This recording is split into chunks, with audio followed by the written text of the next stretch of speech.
It was intense, like so intense. It was like nothing I've ever experienced. I mean, I had CZ, basically like threatening to sue me, out of like this like multi-billionaire to sue me out of existence. Like, this month it's been a really exciting time in crypto as energy's coming back. Robinhood launched. I love that they're mixing some of the gen stuff with some of the RWA serious stuff. But I could go on, and I'm probably 7 steps past the original question you asked. So no, we love, that's what you're here. You're here to do. Yap and put us on, teach us a thing or two. Yeah. You're originally a media founder. Yeah. Yes. So, and it was very different in this type of media. Honestly, I wish the world would have been receptive to this type of financial media. When I started a company called The Block in 2018, and the tagline was Crypto Simplified. And the idea was, hey, can we come explain this super complex stuff? Like, remember, it was like right when the Binance ICO era was exploding. And candidly, it wasn't, Z was there, it wasn't that different than what's happening, today. It was just the stuff was happening on centralized exchanges, but it was happening in Telegram groups, and people were trading DentaCoin and all these like memes effectively with BS stories behind them. Candidly, less authentic than the stuff that we're trading today, which you actually generally know what it is.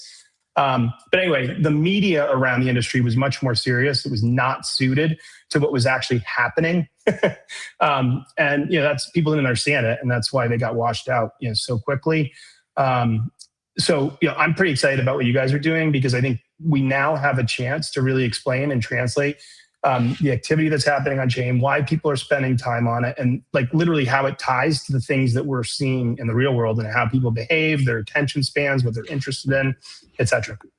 Lifestyles and just the culture. Yeah, I think that's what's been missing here for a long time too. And I think it's super valuable. And whoever comes close to capturing that and kind of front running that and spearheading that, I think is going to win on a unfathomable level.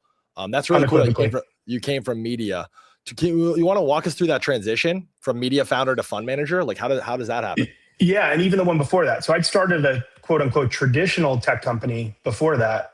So I was like a Silicon Valley venture-backed founder. We raised 50 million plus for the company that I co-founded before The Block. But I was just so passionate about crypto. This idea that, I'd worked in fintech, like I'd worked at Venmo and PayPal and Google Wallet. And all of those products felt like putting like lipstick on a pig, just like, the products weren't really innovative. And then you come into crypto and you can just do anything. It's like the Wild West. I can send money to anyone, anywhere, permissionlessly. So I wanted to jump into crypto. It was like scary, fun, exciting, thrilling. But I was not an engineer or a fund manager. And like, basically that's all that I perceived was happening in crypto in 2018, 19. So I was like, well, I'm just going to be myself. What I am is, I think, a pretty good storyteller, community builder. You are. So thank you. I appreciate it. It was awesome. I started actually, it's cheesy, but it's Slack group. And it started with a couple hundred people. It turned into thousands.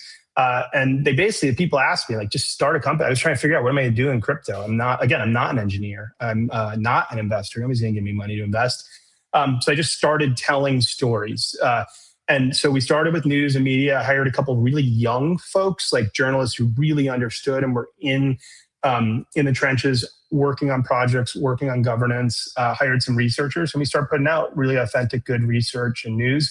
And we went from zero to basically rivaling the number one media site in crypto called CoinDesk within about 9 to 12 months. So it was super exciting. And what I will say, and you guys experience this day in and day out, it was intense, like so intense. It was like nothing I've ever experienced. I mean, I had CZ, basically like threatening to sue me, out of like this like multi-billionaire to sue me out of existence. Like, threats. I was getting memed like you've never seen. So, and I know, both of you experienced this. So it burnt me out. It was my first foray at that. And I had to get used to what it meant to be at the intersection of information and money. And it is so intense, man, when you're basically trying to translate money stories and financial stories to people globally who you don't know. So I spent 3 years, sold the block because I got burnt. I feel like I have a very like interesting, unique perspective on this, because obviously I come from historically like, I guess, traditional internet media. I don't even know if that makes sense, but YouTube, Twitch, etc. These things, these more mainstream, like normie friendly things. And I built like really thick skin, and I know what it is. And I've mentally been able to separate, FaZe Banks front facing from like Ricky in my personal life. And I've learned to, not take too serious either or. When you're celebrated or you're booed, cheering, booing, I think it's all the same at the end of the day. I think it's just noise. And I think that staying kind of baseline in the middle is the way to go. I'll say this. I'm about as vetted a pro at this shit as you can. But what you just said, when you introduce money into it and people are, risk is on and people's fucking livelihood are in the mix, it can be brutal. And some of my toughest battles spent mentally have been in this market. I wouldn't change it for anything. I think it's very, very worth it. I think anything, worth doing is going to be hard. And you are a really good storyteller, and it's very rare in this market, in this industry. And would you say it's safe to say like that's kind of what your edge was? Like that's what. Yeah, I had comfort mixing, money with my identity, with storytelling, and with kind of getting other folks involved with what I was doing.